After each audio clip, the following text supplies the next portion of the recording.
Vamos a abrir nuestras Biblias en Juan capítulo 6.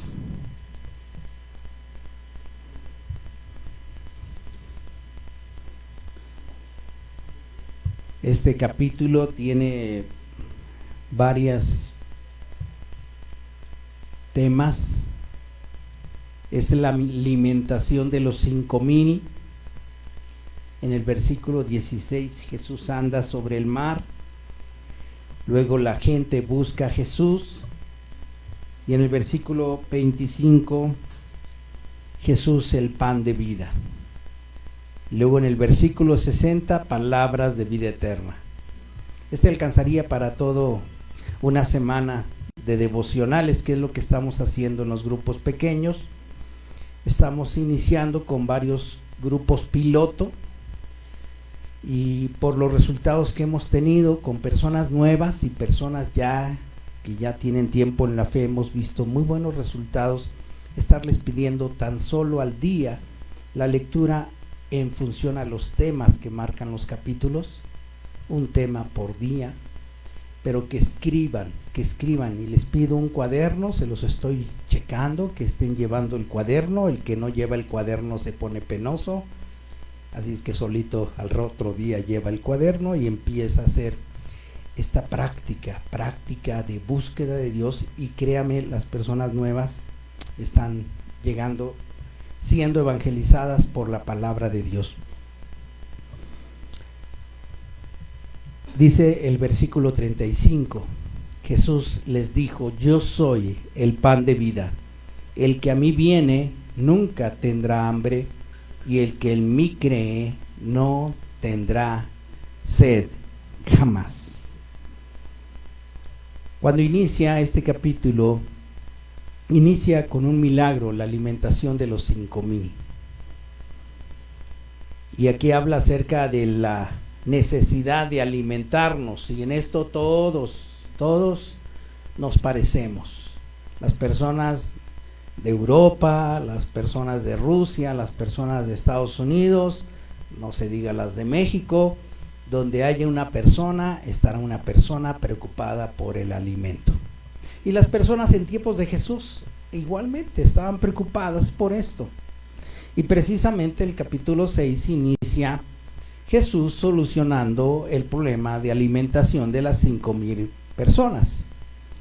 Y Jesús inicia este milagro, podía haberlo hecho solito, pero quiso que intervinieran los discípulos.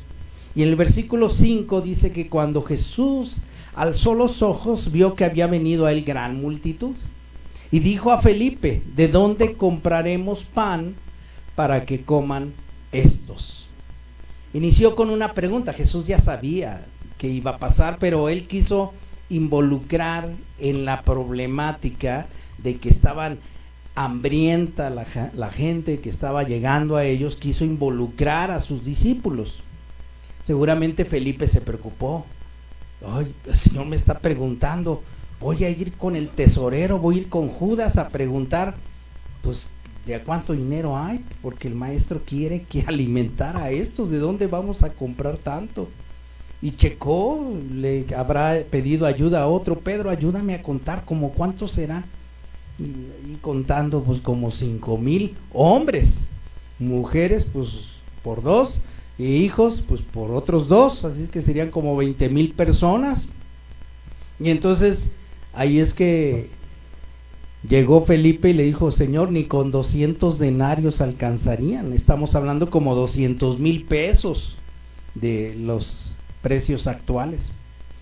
Y por ahí Andrés se pondría a checar. Él se le ocurrió y dijo: pues a lo mejor el maestro está tratando de que reunamos el alimento que han de haber traído algunos.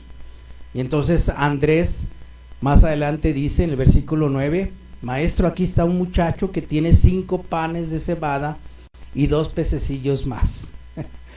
Pero Señor, ¿qué es esto para tantos?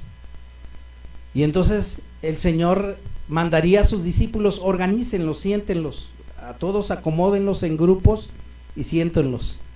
Entonces puso a trabajar a todos para que se sentaran, y entonces el Señor realizó el milagro de la multiplicación de los panes. ¿Qué principios podemos encontrar aquí? Voy a decir 3 principios. No hay nada que necesites que Dios no pueda suplir. No hay nada que necesites que Dios no pueda suplir. De hecho, en ese monte estaría Jesús predicando el sermón de las bienaventuranzas, y en ese sermón hablaría acerca de que Dios cubre todas las necesidades de los suyos. Mirad las aves del cielo, dice en Mateo 6:26, que no siembran, ni ciegan, ni recogen en graneros, y vuestro Padre celestial las alimenta. ¿No valdréis vosotros mucho más que ellas? Así es que Dios es la fuente que suple todas las necesidades. Si tengo a Dios, lo tengo todo. Repite conmigo: si tengo a Dios, tengo todo. Esto es una realidad. Por eso Jesucristo lo ofreció y lo prometió. Busca primero el reino de Dios y todo lo demás te será añadido. Este principio es un principio, si tú lo tienes instalado en tu corazón, será de mucha paz y será guía y dirección para tus decisiones, para todas tus decisiones. Señor, me están invitando a participar en un negocio, en un trabajo. ¿Será que me convenga o no ese trabajo? ¿Qué dice la palabra de Dios? Busca primero el reino de Dios y todo lo demás será añadido. ¿Ese trabajo te acerca a Dios? No, porque me van a pedir trabajar los domingos. ¿Te acerca a Dios ese trabajo? No. Bueno, entonces ahí está la palabra. ¿Qué decisión tienes que tomar? Segundo principio, la iglesia es el medio que Dios usará para bendecir a las personas. Segundo principio, la iglesia es el medio que Dios usará para bendecir a las personas. ¿Quién es la iglesia? Levante la mano si hay alguien aquí llamado iglesia. Somos iglesia, nosotros somos iglesia. Somos el rebaño que ha decidido que Cristo sea nuestro pastor. Jehová es mi pastor y yo acepto ser oveja de su rebaño. Eso es iglesia. Jesús pudo haber hecho las cosas solo. Pudo haber hecho milagros solo y dejar a un lado a la gente. ¿Por qué? Porque es complicada la gente. ¿Para qué los acerco a estos discípulos? Pescadores, galileos, hablan malas palabras, se enojan mucho. Ese Pedro es bien regañón, enojón, y hasta tengo un ladrón por aquí. Ya mejor lo hago solo. No necesito a nadie. No, sí, la iglesia, yo no necesito a la iglesia. Yo no necesito a la iglesia, yo y Cristo, yo solito. Bueno, entonces te crees mejor que Cristo. Jesucristo necesitó a su iglesia, llamó a los 12, escogió un grupo de discípulos y ellos serían los que habrían de formar la iglesia. Ellos escribirían el Nuevo Testamento, proclamarían el Evangelio, y gracias a ellos, a la iglesia, es que tú y yo estamos aquí, porque alguien de la iglesia te llevó a Cristo. Dice una frase: la iglesia no solo es instrumento para la proclamación de Dios, es la demostración visible y concreta de ese reino en favor del necesitado. Y 1 Timoteo 3:15 dice: y la iglesia es la iglesia del Dios viviente, columna y baluarte de la verdad. Tú debes de congregarte y debes de buscar, procurar estar en comunión unos con otros. Tercer principio, no te preocupes, ocúpate. No te preocupes, ocúpate. Muchos de nosotros luchamos contra la preocupación. La preocupación es una reflexión excesiva sobre amenazas. Los nervios se tensan con pensamientos imaginarios ante eventos negativos y recurren a ti los pensamientos de amenazas o de situaciones que son cobija de miedos y al final nos llevan a una parálisis. La preocupación es irracional, es antinatural y es inútil. Es irracional porque no te ayuda de mucho estar obsesivamente pensando en los problemas. Es antinatural porque para el Hijo de Dios lo natural es la paz. Y es inútil porque al final no te soluciona los problemas. A pesar de que Jesús iba a realizar este milagro y les motivó en ellos la preocupación sobre las necesidades que había a su alrededor. Ellos hicieron lo que tenían que hacer en lo suyo y en base a la obediencia a Dios organizaron a la gente, pero lo demás se ocupó el Señor. Lo que tú debes de aprender es que tú debes de hacer lo que puedes hacer y Dios hará lo que tú no puedes hacer. Tú haz lo que tienes que hacer y Dios hace lo que tú no puedes hacer y Él lo hará. Él sacará adelante las situaciones. Así es que si no te preocupas, ocúpate. Debes de ocuparte. Por eso el Señor aquí está dando estos principios para llegar al punto medular que aquí va a enseñar.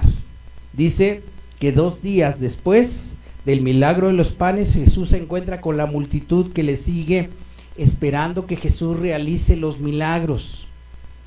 Pero en esta ocasión Jesús no hace el milagro que ellos piden de reproducir de nueva cuenta panes y peces.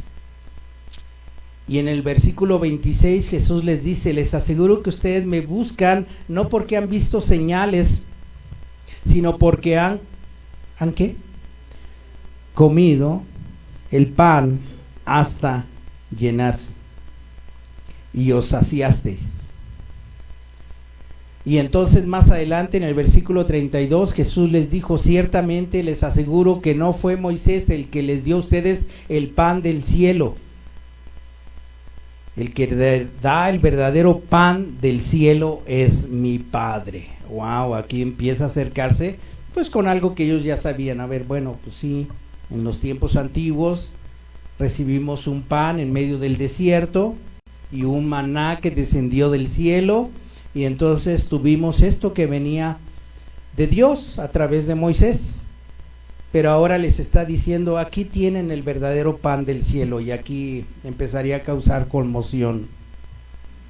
Pero los haría reflexionar acerca de cuál es la búsqueda que debemos estar realizando, por un pan material o por un pan celestial. Y entonces el Señor trata de hacer ver lo que es lo importante. El verdadero pan del cielo, versículo 33, el pan de Dios es el que baja del cielo. El pan de Dios es aquel que descendió del cielo y da vida al mundo. Entonces aquí a ver, ¿quién es este pan del cielo y da vida al mundo? La gente estaba buscando pan material, les vuelvo a repetir, que Dios les hiciera un milagro en lo físico. Vamos a Jesús por muchas razones físicas y es natural que vayamos a Él ante las enfermedades, ante situaciones económicas, ante los padecimientos y preocupaciones que como humanos traemos cargando. Es natural que vayamos a Él, pero ahora Jesús les está diciendo: mira, hay algo que vale la pena que yo satisfaga en tu vida. El pan que baja del cielo y da vida al mundo, eso es lo que tú necesitas ser saciado. En el fondo todos tenemos un hambre mayor que lo simplemente material, tenemos un hambre de lo celestial, tenemos un hambre más profunda de lo espiritual. El hambre más profunda que tiene la humanidad es ser amados. En la Segunda Guerra Mundial se encontraron a muchos niños cuyos papás habían muerto. En Alemania, en Rusia, en toda Europa, había estos casos en que los soldados pues veían niños comiendo desperdicios y muriéndose de hambre, entonces los juntaron en orfanatos y ponían enfermeras militares que sabían tratar a soldados pero no a niños. Y veían cómo los niños, a pesar de que tenían alimento abundante, ponían en las mesas abundante alimento que caía aún de las mesas, y los niños comían, se daban cuenta que los niños estaban enfermando y muriendo. Entonces un doctor pues vio que esto estaba pasando generalizadamente en todos los orfanatos, y le decían: pues ya tienen todo, tienen medicamento, tienen cuidado, tienes de enfermeras, ¿qué les falta a estos niños? Entonces un doctor se le ocurrió, pidió donativos de animalitos muñecos que trajeran muñecos, y entonces les trajeron muñecos y llegaban los muñecos y los abrazaban, y entonces antes por cuestión de salud les quitaban cualquier cosa con la que durmieran, pero ahora el doctor les dijo, no, dejen que ellos duerman abrazados con sus muñecos, y entonces los abrazaban en la noche, y así los encontraban abrazadísimos. Al otro día no se los podían quitar para bañar a los muñecos porque estaban abrazados a los muñecos, y se bajó el índice de mortandad y enfermedad. ¿Qué era lo que necesitaban los niños? Amor. Necesitaban amor. Las enfermeras no ponían atención en palabras cariñosas que tanto necesitaban los niños. Hasta los Beatles supieron esto, porque hay una canción que los Beatles hicieron muy famosas y creo que es la única que me sé. Bueno, Yellow Submarine, más o menos, pero esta es: todo lo que necesita es amor. Todo lo que, y así se repite una. All you need is love, y all you need, todo lo que necesita es amor. Y esa pegó, pero por todos lados, porque trae una necesidad real. Todos necesitamos. ¿Qué necesitamos? Amor. ¿Tus hijos qué necesitan? Amor. ¿Tu esposa qué necesita? Amor.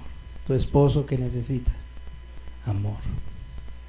Y ante esa necesidad tan profunda del amor está el pan que descendió del cielo. Se presenta disponible. Jesucristo es la respuesta para saciar el hambre más profunda de la humanidad. Dicen que en un incendio se estaba quemando un bosque y estaba avanzando.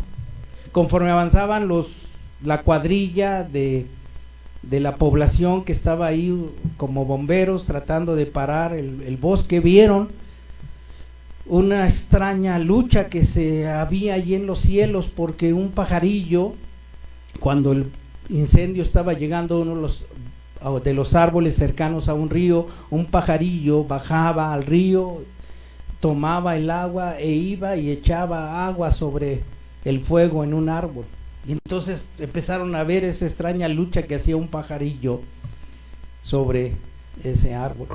Y empezaron a notar todos que algo pasaba, y todos empezaron a dejar de trabajar por ver lo que estaba pasando ahí. Entonces se asomaron y se acercaron lo más que pudieron al árbol, que estaba a la mitad de estar quemado, y vieron que en uno de los lados, en uno de los costados, estaba unido. Y el pajarillo, la pajarilla, estaba ahí tratando de apagar el fuego. Sabían que era inútil la lucha, el fuego seguía avanzando, inevitablemente las llamas fueron sobre el nido, y entonces empezó a incendiarse.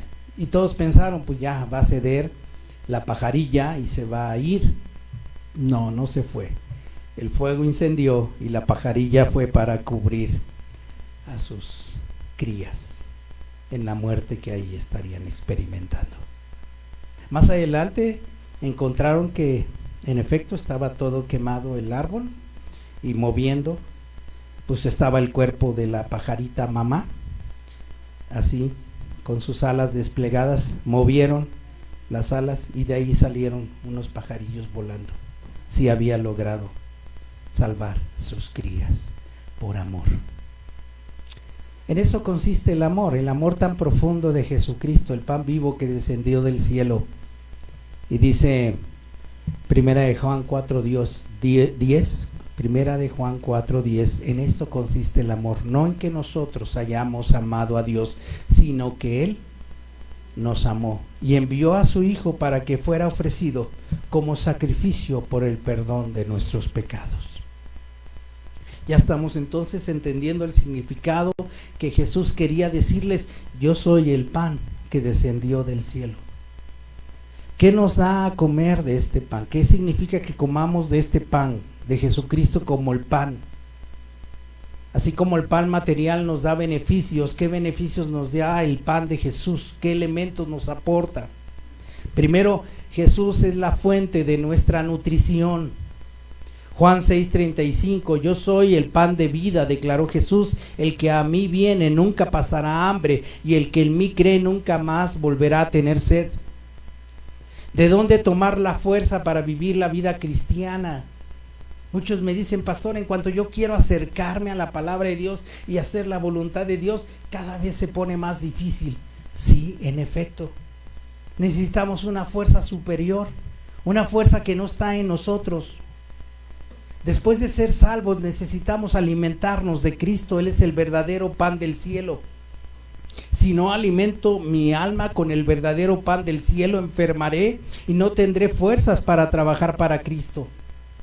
En el Antiguo Testamento, cuando tú ves el Antiguo Testamento, para entrar al lugar santísimo había que presentar un cordero, y ese cordero era sacrificado, ¿verdad? La sangre era esparcida entre el participante que quería el perdón, y entonces así, de esa forma era el ritual. Pero aparte, el cordero se tenía que comer.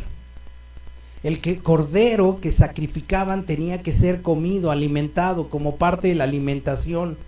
En Éxodo 12:11 dice: y lo comeréis así, ceñidos vuestros lomos, vuestro calzado en vuestros pies y vuestro bordón en vuestra mano, y lo comeréis apresuradamente. Es la Pascua del Señor. La razón por la que muchos cristianos han aceptado la sangre del cordero, pero no aceptan comer del pan del cordero. Y esto lleva a que los cristianos no tengan poder, no tienen nutrición, no se alimentan del cordero. Y por eso hay cristianismo débil. Pastor, ¿por qué fallo tanto? ¿Por qué peco tanto? Porque no te estás alimentando adecuadamente de la carne del cordero. Algunos parecen pensar que si tienen solamente un vistazo de Jesucristo, con eso es suficiente. Con un vistazo, una fe así repentina y ya me voy.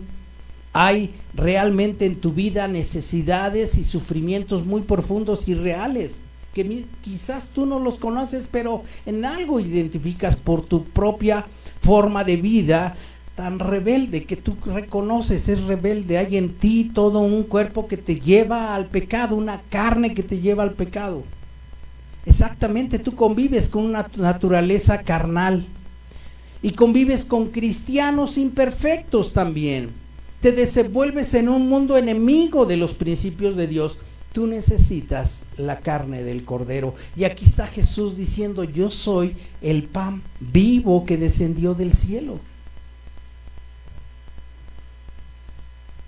También en Juan 6:51 dice: yo soy el pan vivo que bajó del cielo. Si alguno come de este pan, vivirá para siempre. Este pan es mi carne que daré para que el mundo viva. Jesucristo también es el pan sustituto que da paz al corazón. Muchos cristianos no pueden encontrar la paz del perdón porque siguen viviendo, a pesar de que ya le confesaron a Cristo sus pecados, creen en Él, pero siguen viviendo bajo la culpa. No han aceptado comer a Jesús como el pan sustituto. ¿Por qué Jesucristo tuvo que ir a la cruz? ¿No pudo haber dejado doctrina, enseñanza, milagros y luego ascender a los cielos ahí? ¿Te acuerdas de la transfiguración? Pues fueron meses antes de que Jesús fuera al Calvario. Ahí podía haberlo recogido y entonces ya se escribiría que Jesús ascendió a los cielos y entonces ya se propagaría ciertas enseñanzas cristianas. Pero ¿qué nos faltaría de la enseñanza de Jesús? La muestra de su amor para pagar nuestros pecados. Porque Cristo tuvo que ir a la cruz por pagar el precio de nuestros pecados, porque la justicia de Dios se requería pagar ese precio por nuestras transgresiones. Y Él ha abierto un banquete para limpiar el pecado y la inmundicia. Y yo me acerco a Él y como de su pan porque acepto que Él es la fuente sustituta para el perdón de mis pecados. Y así puedes tomar a Cristo para que sea tuyo como el pan que comes. Ese pan que tú comes o el agua que bebes debe ser personal. Evidentemente, o lo comes tú y te regenera y no puedes dárselo a otro para que regenere a él tu cuerpo, pues ¿cómo? Tienes que ser personal, no puedes traspasar esa bendición del pan. Así es que comer implica apropiarse del pan vivo que Cristo ofrece para cada uno en lo personal. Por eso tenemos muy claro de que no hay cunas cristianas. A ver, aquí ¿alguien nació en cuna cristiana? Por ahí ya levantaron una mano. A ver, ¿dónde más? Y luego dicen, sí, yo nací en cuna cristiana. Uy, pues ¿de a cuánto las venden? Dígame en dónde las venden para ir a echarme ahí en esa cuna. Si es en Sears, ahí permiten que uno se meta en los colchones sin costo. Y ahí a lo mejor me baña de pureza cristiana. Ya me salgo y sigo igual de diablito, ¿verdad? No hay cunas cristianas. Dios no tiene nietos. El pan de Cristo se ha de comer de manera personal, individual. Tiene que ser una aceptación personal de Cristo. Cuando un hombre come, cuando una mujer come, ingiere los bocados y dice, este es el pan que me crea alimento para mi cuerpo. Me alimento, como de ese pan y es para mí. Y así es con Cristo. Este pan es personal, es individual y yo quiero comer de ti, Señor. También Jesús es el pan que asimilo para mi santidad. De la misma forma que el pan, cuando es comido, a ver, imagínate, estás comiendo el pan, se disuelve, se absorbe, pasa al estómago, del estómago se va a diferentes órganos, se aprovecha a través del intestino y de ahí se va al páncreas y de ahí se convierte en sustancias que se diluyen en mis venas, en mis células para reconstruir mi cuerpo. Así es Cristo para mi vida, para mi alma. Él se convierte en nuestra vida. Entra misteriosamente en esa unión vital para con nosotros. Y esto es necesario, es importante, es fundamental, porque sin santidad nadie verá al Señor. Sin santidad, ¿qué? Nadie verá al Señor, porque escrito está, dice 1 de Pedro 1:16, sed santos, porque yo soy santo. Dios no admite un pueblo que no sea santo. Y Hebreos 12:14 dice, sin la santidad, sin la cual nadie verá al Señor. Y entonces empiezas a preocuparte, uy, ya el pastor sabe que pequé, se me ve la cara de pecador, pecadora. Pues sí, se te ve la cara. Igual a mí se me ve la cara, porque ¿cómo podemos llegar al Señor Jesucristo? ¿Hay alguien plenamente puro que haya dicho, no, sí, yo desde el día de ayer no cometí pecado, me vine directito, no hablé con nadie, y no, es más, no vi a nadie que tuviera una necesidad, y yo por eso trato de no ver a los pobres que están mendigando, porque entonces si no les ayudo ya cometo pecado? No, es más, ni veo la tele para ver todo lo que está pasando en el mundo y que no me cargue yo de que Dios me diga apoya, coopera, ora. No, yo estuve haciendo sin pecado. Ajá, sí. ¿De veras? ¿Hay alguien que pueda decir, no, yo sí, estoy libre? O todos lo podemos decir. ¿Por qué? Al entrar a este culto, iniciar el culto, cuando hicimos la oración, ¿qué dijimos? Si confesamos nuestros pecados, Él es fiel y justo para perdonarnos y limpiarnos de toda maldad. Así es como llegamos ante Él, porque no hay justo ni aun uno. ¿Quién es el que nos justifica? Jesucristo es el que te justifica. Por eso necesitamos el verdadero pan del cielo. Lo necesitamos comer para que se asimile en nosotros, y entonces ya no es nuestra justicia, es la justicia ¿de quién? De Cristo. El Espíritu Santo pone convicción de pecado, pone claridad de la manera en que hemos fallado a Dios, hemos fallado al otro, nos hemos fallado a nosotros mismos, y el Espíritu obra de tal forma que nos hace estar temblando ante su presencia. Y al comer de ese pan vivo que descendió del cielo, nos damos cuenta del gran amor, del gran valor, de su santidad disponible para nosotros, que necesitamos de su perdón. Jesucristo es el pan sustituto que da paz al corazón. Jesucristo es el pan que asimilo para mi santidad.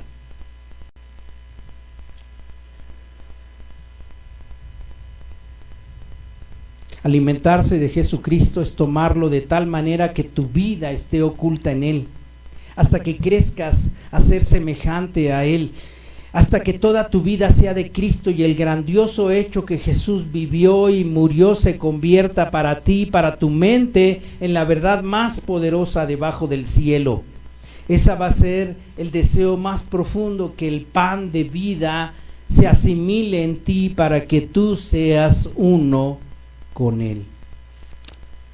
El cristiano sabe que solo el pan vivo que descendió del cielo es el pan que le da la paz y que le da la santidad. No anheles algo más que el pan de Cristo. Si te alimentas de Él, lo tienes todo. No sueñes más en ninguna otra satisfacción aparte de Él. No pidas nada más allá de Él o además, algo además de Él. Cristo es todo y es más que todo. Él es alimento y vida. Has de contentarte con Él y con nada más que no sea Él.